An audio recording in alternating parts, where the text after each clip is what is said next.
The galaxy knew fear. It had known fear for 3,000 years, ever since the Kethver Empire first reached beyond their poisonous homeworld and claimed the stars as their own. Every species that met them learned the same lesson quickly: bow down or die. Commander Zexka stood on the bridge of his ship, the Crimson Talon, watching the stars move past through the viewing window. His 6 arms moved smoothly over the control panels while his 4 eyes scanned the data streams. The acidic air of the ship tasted good to him, though it would burn the lungs of almost any other living being in the galaxy. The Kethver were perfect killers. Evolution had made them that way on their deadly homeworld of Vexthara. Their thick black shells could stop bullets. Their claws could cut through metal. The venom in their fangs could drop a charging beast in seconds. Even their blood was poisonous to most other life forms, but it was not just their bodies that made them dangerous. It was their minds. They understood violence in ways that peaceful species could never imagine. They knew how to break their enemies without ever drawing blood. Fear was their greatest weapon, and they had used it to rule the galaxy for longer than most civilizations had existed. The bridge crew worked quietly around Zexthar. Like all Kethver military units they moved with deadly purpose, no wasted motion, no unnecessary words. They had learned long ago that efficiency kept them alive on their homeworld, and it kept them in power among the stars. Science Officer Velanash approached the commander. Her movements were careful and respectful. Even among their own kind, the Kethver maintained strict order. "Commander, we have found something unusual in the Outer Rim systems." Zexthar turned 2 of his eyes toward her while the other 2 continued watching the star charts. "Define unusual." "Energy signatures from an unknown system. The readings suggest industrial civilization, but the planetary conditions appear hostile even by our standards." Velanash activated a holographic display showing a small blue and green world orbiting a yellow star. The atmosphere contains high levels of oxygen and nitrogen, which should be toxic to most life forms. The gravity is extreme. The magnetic field fluctuates wildly. The commander studied the data with growing interest. In all their years of expansion, the Kethver had never found another death world with intelligent life. Most species evolved on gentle garden worlds with stable climates and moderate gravity. They were soft creatures, built for comfort rather than survival. "Have we detected any defensive systems?" Zexthar asked. "Unknown." "The energy signatures are unlike anything in our databases?" "Some of the readings suggest advanced technology, but the patterns make no sense according to standard engineering principles." Zexthar clicked his mandibles together, a sign of deep thought among his people. For 3 millennia, the Kethver had been the undisputed apex predators of the galaxy. They had conquered hundreds of worlds and enslaved thousands of species. Their reputation alone was often enough to make entire star systems surrender without a fight. The Galactic Council was nothing more than a tool they used to manage their empire. Representatives from client species would gather to discuss trade routes and resource allocation, but everyone understood who really made the decisions. The Kethver spoke, and the galaxy listened. This new world intrigued him. If another species had evolved on a death world, they might actually be worth talking to as equals. Most alien encounters were simply exercises in intimidation. The Kethver would arrive, demonstrate their superior firepower and biology, and the local species would fall in line. It had become routine. "Set course for the system," Zexthar ordered. "Bring the fleet to combat readiness, but do not charge. Weapons. If there is intelligent life on this world, I want to study them before we make contact." The ship's navigator, a young Kethver named Texgorth, looked up from his station. "Commander, should we notify the Galactic Council of our discovery?" "Not yet. First, we learn what we are dealing with. If this species proves to be another Garden World civilization, we will handle them as we always do. If they are something else, double quotes," he paused, considering the possibilities, "then we may need to adjust our approach." The fleet of 12 Kethver ships moved through space toward the unknown system. Each vessel was a masterpiece of deadly engineering, designed to project power and inspire terror. Their dark hulls were covered in spikes and aggressive angles that spoke of their creators' violent nature. Weapon systems covered every surface, ready to rain destruction on any enemy foolish enough to challenge them as they traveled. Zexkthar reviewed what they knew about Deathworld evolution. His own species had emerged from Vexthara after millions of years of constant struggle, acid storms that could melt stone, gravity that crushed the weak, predators that hunted in packs and showed no mercy, poisonous plants that killed with a touch, volcanic activity that reshaped continents without warning. Only the strongest had survived. Only the most clever had thrived. Only the most ruthless had reached the stars. The science teams worked around the clock as they approached the system, gathering data and trying to understand what they were seeing. The planet's energy output suggested a technological civilization, but the environmental readings painted a picture of a world that should be uninhabitable. "Commander," Velanash called out as new data came in, "we are receiving radio transmissions from the planet. The signals are primitive by our standards, but they show clear signs of intelligent organization. Can you decode them?" "Partially. The mathematics appear sound, though they use different base systems than most species. However, some of the content is disturbing." Zexkthar moved to her station to examine the data himself. The transmissions showed evidence of advanced technology and complex social structures. But mixed in with the normal communications were references to activities that seemed impossible, according to the signals. The inhabitants of this world engaged in activities that would terrify most galactic species. They threw themselves from great heights for entertainment. They voluntarily entered combat sports that could result in serious injury. They consumed substances that would be lethal to most known life forms as recreational activities. "This cannot be accurate," Zexkthar muttered. "No intelligent species would engage in such dangerous behavior voluntarily." "The signals are consistent across multiple sources, Commander. Either this is some form of religious ritual or ... Velanash hesitated. "Or what? Or these beings consider such activities normal?" The commander stared at the data for a long moment. In all his years of conquest, he had never encountered anything like this. The Kethver were feared throughout the galaxy because they were willing to do what others could not.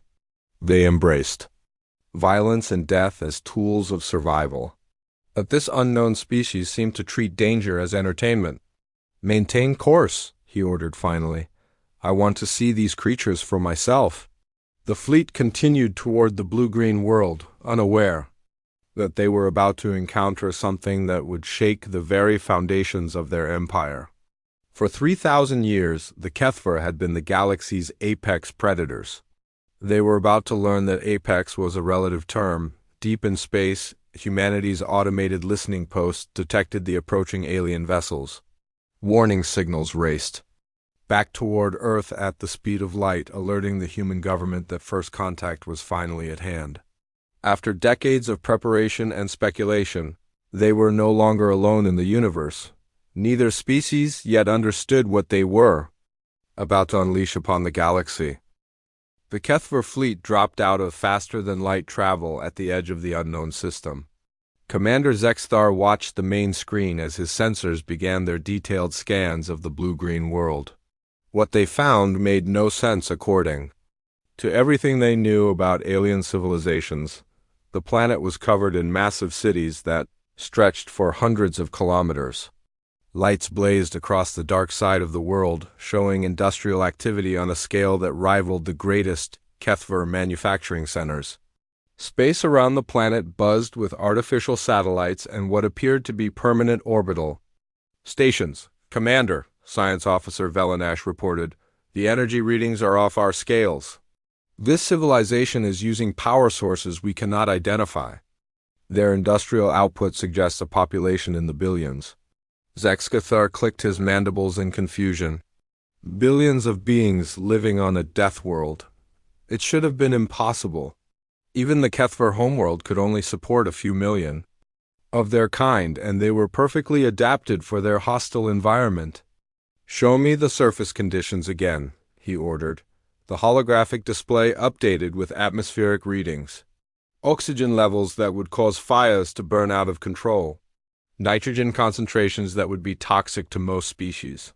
Weather patterns that included massive storms capable of destroying cities. Temperature variations that swung from freezing to scorching across different regions of the planet. How do they survive this? Asked Navigator Texcorth. These conditions would kill most galactic species within hours. Perhaps they have advanced environmental control technology, Velanash suggested. Sealed cities, artificial atmospheres, that sort of thing. But as they watched, their sensors detected movement on the planet's surface. Millions of individual life signs moving freely in the open air. These beings were not hiding in protected environments. They were living directly on their death world, exposed to all its dangers. Sir, Communications Officer Nexval called out. We are receiving more transmissions. The content is ... unusual. Put it through the translation matrix, Zexkathar ordered. The ship's computers worked to decode the alien communications. What came through made the entire bridge crew fall silent in disbelief. The transmissions appeared to be entertainment. Broadcasts. But the entertainment consisted of activities that would horrify most civilized species. They watched footage of beings throwing themselves from aircraft without any visible protection, only deploying small fabric wings at the last possible moment. Others raced vehicles at speeds that would be lethal if they crashed. Some broadcasts showed beings voluntarily entering sealed chambers filled with what appeared to be poisonous animals. This cannot be entertainment, Velanash whispered. They must be execution methods, perhaps criminals being punished. But the audio suggested otherwise. The beings in these broadcasts were laughing. They seemed to be enjoying themselves. Some even appeared to be competing to see who could engage in the most dangerous activities. Commander, Nexval said, we are receiving a direct transmission. Aimed at our fleet? Zexkar straightened. They know we are here? Yes, sir. The signal is coming from one of their orbital stations. It appears to be a standard first contact protocol. This was unexpected. Most species did not detect Kethver fleets until they wanted to be detected. Their ships used advanced stealth technology that had never failed before. Either these beings had incredibly sophisticated sensors, or they had been watching for visitors. From space, what does the message say? It is a greeting, sir. They identify themselves as ... humans. They say they have been expecting us and request a meeting to discuss peaceful contact. Zexkvar studied the data flowing across his screens. These humans had detected a Kethver stealth fleet and responded with a polite invitation to talk. Either they were incredibly naive, or they were confident enough in their abilities that they did not fear the galaxy's most dangerous species. Sir, Velanash interrupted, we are detecting movement from the planet. Multiple spacecraft are launching and heading in our direction. The main screen shifted to show sleek vessels rising from the planet's surface. They were smaller than Kethver ships, but moved with impressive speed and coordination. Within minutes, a small fleet of human vessels had formed up between the planet and the Kethver ships. Are their weapons powered? Zexkathar asked. Unknown. Their energy signatures are unlike anything in our databases. They could be weapons, engines, or something else entirely. One of the human ships moved closer, broadcasting on multiple frequencies. The translation came through clearly. This is Captain Sarah Chun of the United Earth vessel Prometheus. We welcome you to our system and request permission to arrange a formal meeting between our peoples. Zexthar had expected many things when they arrived at this system. He had prepared for frightened primitives begging for mercy. He had planned for desperate defenders making futile attacks against superior firepower. He had even considered the possibility of an advanced civilization trying to negotiate from a position of weakness. He had not expected calm, professional first contact protocols from beings who treated Deathworld survival as entertainment. Open a channel, he ordered. This is Commander Zexthar of the Kethver Empire. We acknowledge your greeting and accept your invitation to meet. Excellent, came the human response. We suggest a neutral meeting location between our fleets. Our scientists are excited to learn about your species and share information about our own. The casual tone bothered Zexstar. Every other species in the galaxy spoke to the Kethver with fear and respect. These humans sounded like they were discussing a routine trade negotiation, not first contact with the galaxy's apex predators.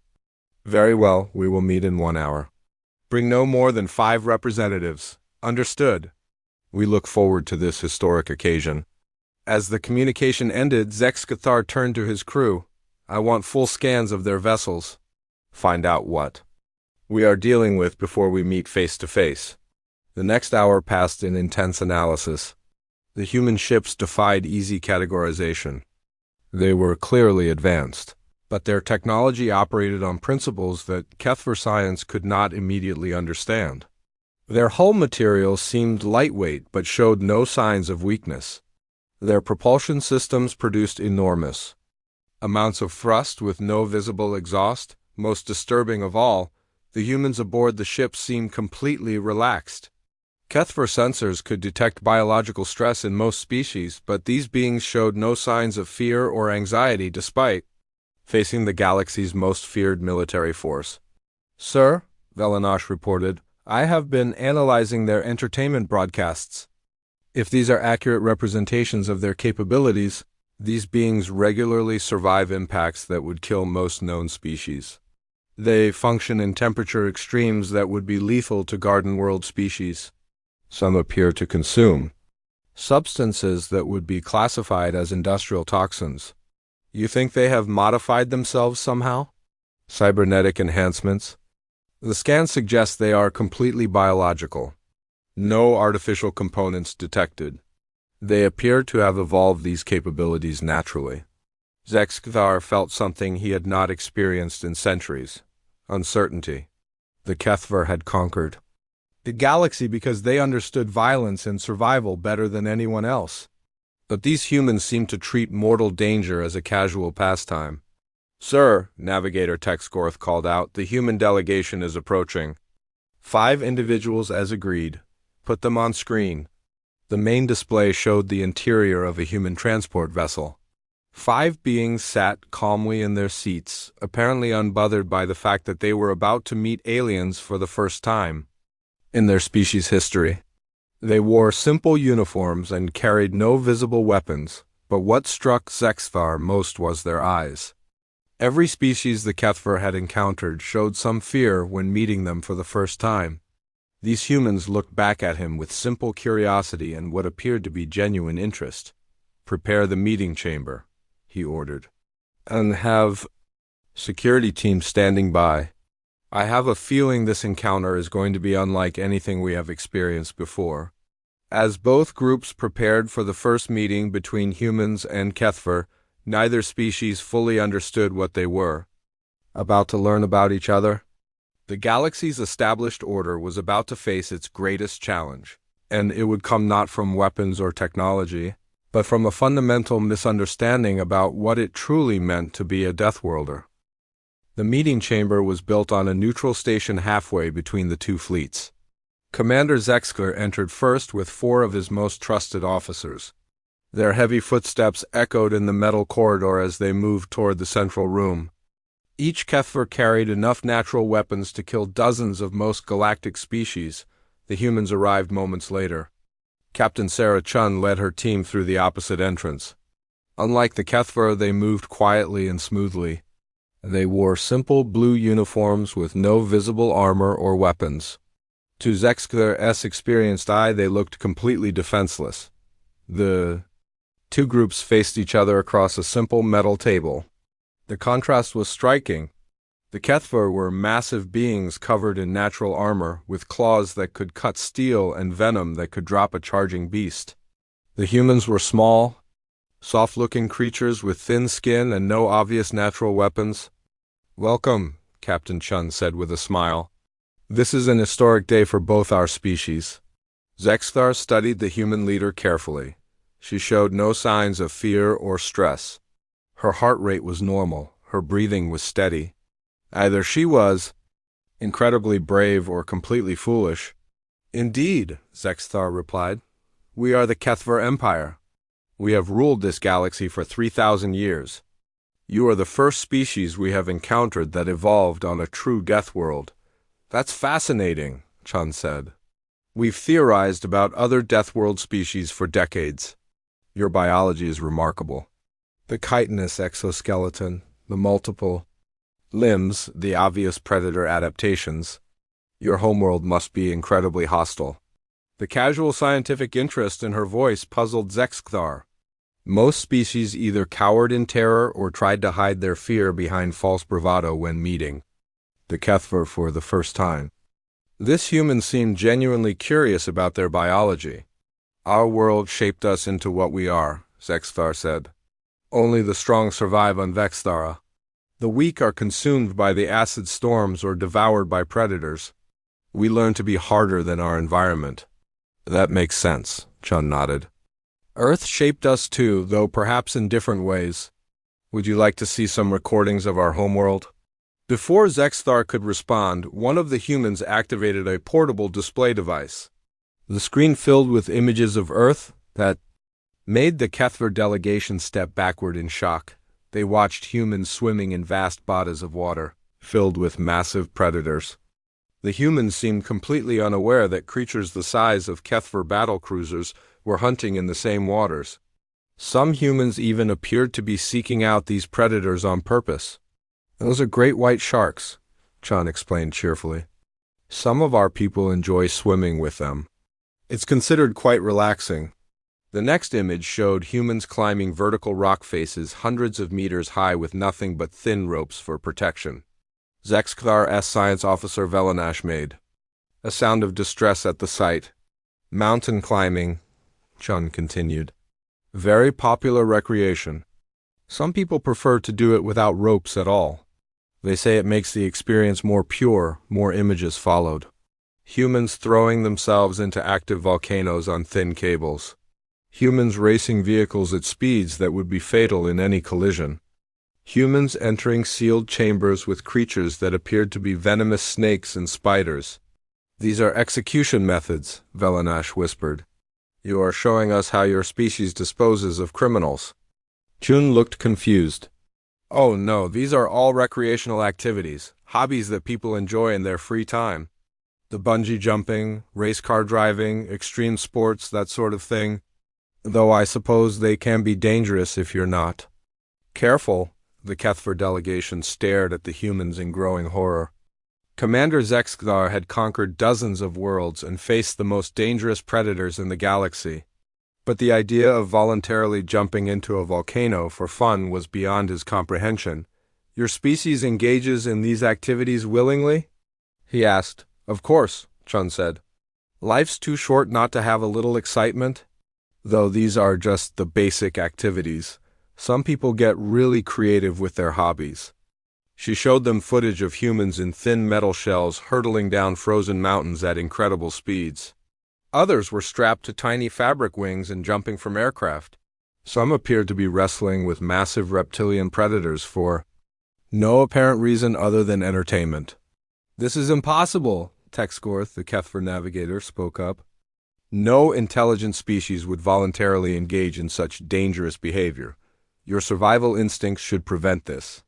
Dr. James Martinez, one of the human scientists, leaned forward with interest. Actually, that's one of the fascinating things about human psychology. We seem to have evolved a drive to seek out danger and challenge ourselves against it. We call it the thrill-seeking impulse. Many of our greatest achievements come from people who were willing to take enormous risks. But why? Velanash asked. What purpose does it serve? Evolution, said Dr. Lisa Park, another human scientist. Earth is a very dynamic planet. Climate changes, natural disasters, predators, diseases. The humans who survived were the ones who could adapt quickly to new threats. We developed a psychology that actually enjoys facing danger because it kept us sharp and ready for whatever came next. Zexthar felt his worldview shifting. The Kethver had conquered the galaxy because they were willing to do what other species could not. They embraced violence and death as necessary tools. but these humans seem to embrace danger for its own sake. Show them the compilation video, suggested Captain Chun. Dr. Martinez activated another recording. This one showed human children, barely old enough to walk, climbing structures that would challenge adult Kethver. Human teenagers threw themselves from great heights with nothing but elastic cords tied to their ankles. Human adults voluntarily entered combat with each other using weapons that could cause serious injury. "These are your young?" Zexkithar asked in disbelief. "Kids love adventure," Chun said fondly. "We have to be careful not to let them get too carried away, but a certain amount of risk-taking is considered healthy for development." The final image showed a human female giving birth. But instead of the careful medical environment Zexka expected, the birth was taking place in what appeared to be a military combat zone. Explosions could be heard in the background while medical personnel calmly delivered the baby. That was during the resource wars, Dr. Martinez explained. Dr. Anderson there delivered over 200 babies during active combat operations. She said it was just part of the job. Science Officer Velanash made a choking sound. "Your species gives birth during warfare? When necessary," Chun shrugged. "Life goes on, regardless of circumstances. Humans are very adaptable that way." For several long minutes, the chamber fell silent. The Kethver delegation stared at the humans with something approaching awe.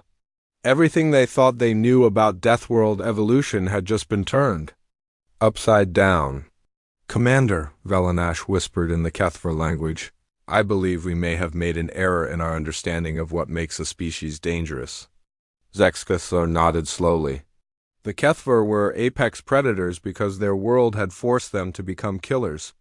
But these humans had become something else entirely. They were a species that had turned survival into an art form and danger into entertainment. "Captain Chun," Zexkithar said carefully, "I think we need to discuss the galactic political situation. There are things about the current order that you should understand before you make contact with other species." "We'd be happy to learn," Chun replied. "Though I should mention that we've already been monitoring some of your galactic communication networks. Our linguists and computer specialists are quite good at breaking codes and translation matrices."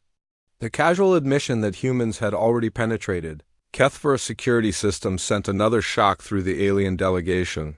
These soft-looking creatures were far more capable than they appeared. "What exactly have you learned?" Zexkithar asked. Captain Chun's expression grew more serious.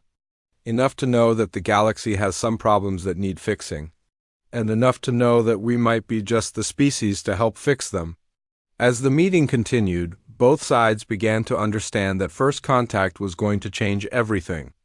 The galaxy's long period of stability under Kethver rule was about to end, replaced by something that neither species could yet fully imagine. Word spread through the Galactic Council like fire through dry grass. Within days, every major species in the galaxy knew about the humans. The reports seemed impossible to believe. A Deathworld species that made the feared Kethver look like cautious children? Representatives from dozens of worlds demanded proof. Ambassador Quextall of the Zentari Republic stood before the emergency session of the Galactic Council. His blue skin had turned pale with stress as he read the report from the Kethver encounter. "Honored delegates," he said in a shaking voice, "if these reports are accurate, everything we know about galactic power structure must be reconsidered. The Kethver Empire has protected us for 3 millennia, but now they claim to have found beings who treat mortal danger as entertainment." Murmurs of disbelief filled the great chamber. The assembled representatives came from garden worlds where the biggest threat was usually bad weather. They had lived under Kethver protection for so long that most had forgotten what real conflict looked like. "I demand proof," declared Ambassador Vexilin of the Peaceful Harmony Coalition. "No species could be more dangerous than our protectors. These humans are probably just another primitive race trying to impress us with false claims." Commander Zexkithar stood at the center of the chamber.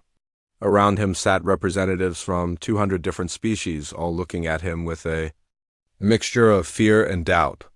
For the first time in his military career, he was not the most dangerous being in the room. 3 human observers sat quietly in the back, taking notes and watching everything with calm interest. "The reports are accurate," Zexkar said. "I have seen their capabilities with my own eyes. These humans have evolved on a world that makes ours look gentle. They do not simply survive danger, they seek it out, they create it when there is not enough." "Impossible," Vexilon snapped. "Show us proof, or we will consider this some kind of Kethver trick to maintain your power." Captain Chain stood up from her seat in the observation area. "If proof is what you need, we would be happy to provide a demonstration." The chamber fell. Silent. Every eye turned toward the small human woman who had just offered to prove her species' capabilities to the entire Galactic Council. She looked completely calm, as if she were discussing something as simple as the weather. "What kind of demonstration?" Quextel asked nervously. "Whatever you think would be appropriate," Chun replied. "We understand that extraordinary claims require extraordinary evidence. We're prepared to show you exactly what humans are capable of." 3 weeks later, the neutral world of Kepler Station hosted the most watched event in galactic history. Representatives from every major civilization gathered to witness the human demonstration. The Kethver had arranged a series of tests that they believed would be impossible for any species to complete. Colonel Marcus Rodriguez led a team of 12 humans to the demonstration site. He was a veteran of Earth's brutal resource wars where humans had fought each other over basic survival needs for nearly a century. To him, this felt like a peaceful vacation compared to his usual assignments. The first test was simple survival. The humans were placed in an environment that simulated the most hostile conditions known to galactic science. Toxic atmosphere, extreme gravity, and predatory creatures that had been engineered to be nearly unstoppable killers. The alien observers watched in growing amazement, as the humans not only survived, but thrived in the deadly environment. They worked together with a coordination that most species could not achieve even in peaceful conditions. When attacked by the engineered predators, they did not flee. Instead, they hunted the creatures down and killed them with improvised weapons. "How are they doing this?" whispered Ambassador Trelvik of the Scientific Advancement Union. "Those predators were designed to be apex killers."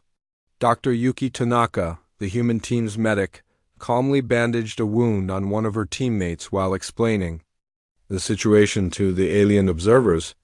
"Humans evolved alongside some of the most dangerous predators on Earth. We learned that the best defense is often a good offense. When something tries to kill us, we try to kill it back, but harder."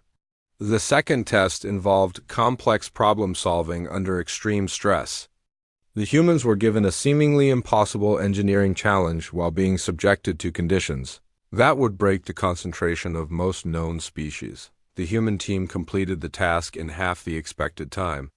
They did it while casual conversation and what appeared to be jokes. Several alien observers required medical attention from the stress of simply watching the demonstration. "They are treating this like a game," Velanash observed to Commander Zexkar. "Look at them, they are enjoying themselves." It was true. The humans were not just succeeding at the tests. They were having fun. Colonel Rodriguez had started a betting pool on who could complete each challenge fastest. Sergeant Williams was making jokes about the easy difficulty level. Private Chen was using breaks between tests to teach interested aliens some basic human martial arts. The third test was pure combat simulation. The humans were given basic weapons and asked to assault a fortified position that was considered impregnable by galactic military standards. It had never been successfully taken by any force. In previous simulations, the human team studied the target for exactly 10 minutes. Then they attacked. What followed was not warfare as the galaxy understood it. The humans used tactics that ranged from brilliant to completely insane. They split into multiple groups that moved independently but coordinated perfectly. They used their environment in ways that military strategists had never considered. They took risks that should have resulted in total casualties. They took the position in 18 minutes. The alien observers sat in stunned silence. as the humans calmly secured their objective and began treating their wounded. Several soldiers had been injured during the assault, but they continued fighting until the mission was complete. They treated serious wounds as minor inconveniences. "This is not possible," Admiral Hexler of the Grand Fleet whispered. "That position was designed to be invulnerable." "Everything is vulnerable if you are willing to take enough risks," Colonel Rodriguez explained as medics worked on a deep cut across his arm. "The trick is making sure the risks are calculated ones." But the real shock came during the final test. The humans were presented with what appeared to be a no-win scenario. They were told to defend a civilian population against an overwhelming enemy force with insufficient weapons and no possibility of reinforcement. Most galactic species would have negotiated surrender terms or looked for ways to minimize casualties. The humans did something that no one expected. They split their force in half. One group stayed to defend the civilians. The other group launched a suicidal assault on the enemy command structure. They sacrificed themselves to create confusion. And by time for the defenders, the simulation ended with most of the civilian population saved and the enemy force in complete disarray. The cost was 8 of the 12 human soldiers killed in action. In the debriefing chamber, Colonel Rodriguez calmly explained their tactical decisions to a room full of horrified alien observers. "Sometimes winning requires sacrifice. Human soldiers understand that some things are more important than individual survival." Ambassador Quextall could barely speak. "You killed most of your own people," they volunteered. Rodriguez replied simply. "Every one of them knew the mission parameters and chose to proceed. That is what humans do when something important is at stake." The demonstration ended with the alien delegates in various states of shock and disbelief. They had watched humans accomplish the impossible through a combination of tactical brilliance, calculated risk-taking, and a willingness to sacrifice themselves for the greater good. But perhaps most disturbing of all was the humans' attitude. Throughout the entire demonstration, they had treated the most challenging tests in galactic history as routine training exercises. They joked with each other between life and death situations. They showed genuine concern for wounded teammates, but never seemed afraid for their own safety. Captain Chun addressed the assembled delegates as the demonstration concluded. "Honorable representatives, we hope this has given you some insight into human capabilities. We look forward to working with all of your species to build a better galaxy for everyone." As the alien delegates filed out of the demonstration chamber, many of them were already composing urgent messages to their home governments. The galaxy's balance of power had just shifted dramatically, and no one was quite sure what would happen next. The age of unquestioned Kethver dominance was over. The age of humans had begun. 6 months after the demonstration, the galaxy was burning, not with fire and weapons, but with revolution and change. On Centauri Prime, workers refused to send tribute ships to Kethver space. On the garden world of peaceful harmony, young beings demanded military training for the first time in their history.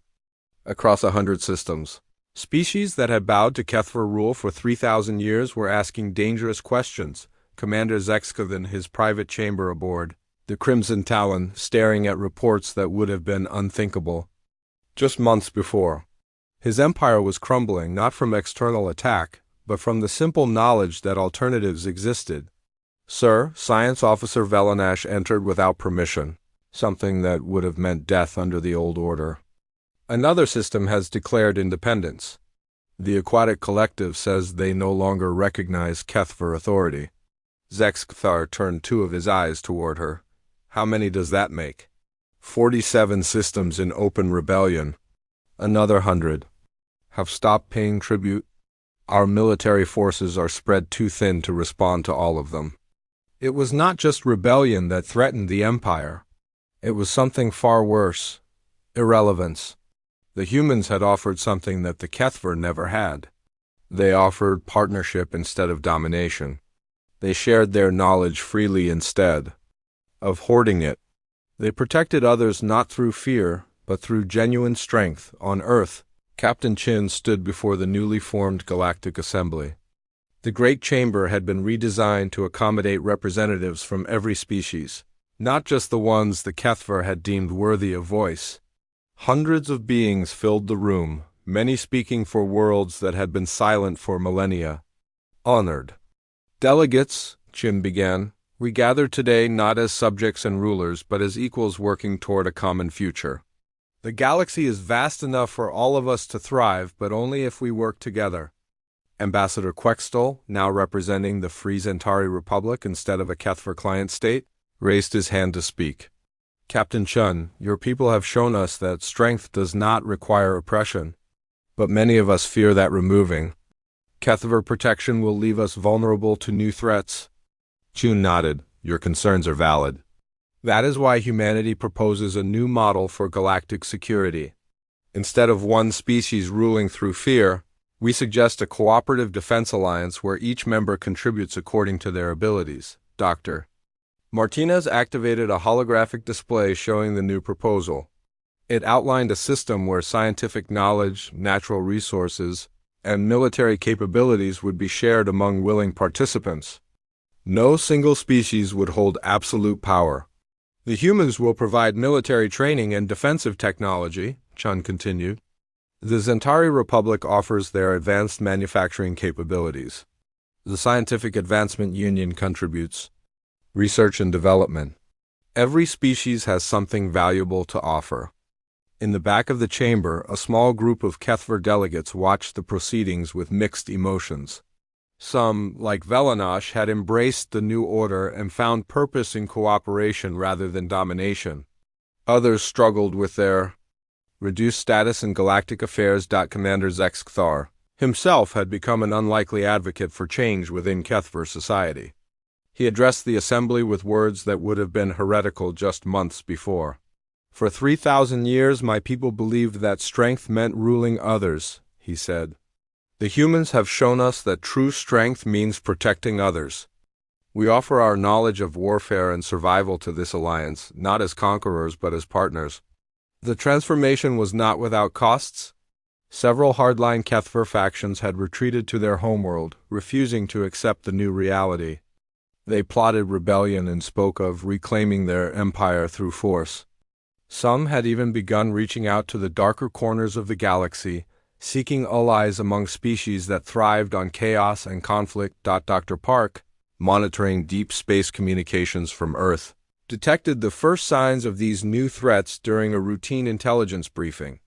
Captain, she reported, we're picking up increased activity in the void regions.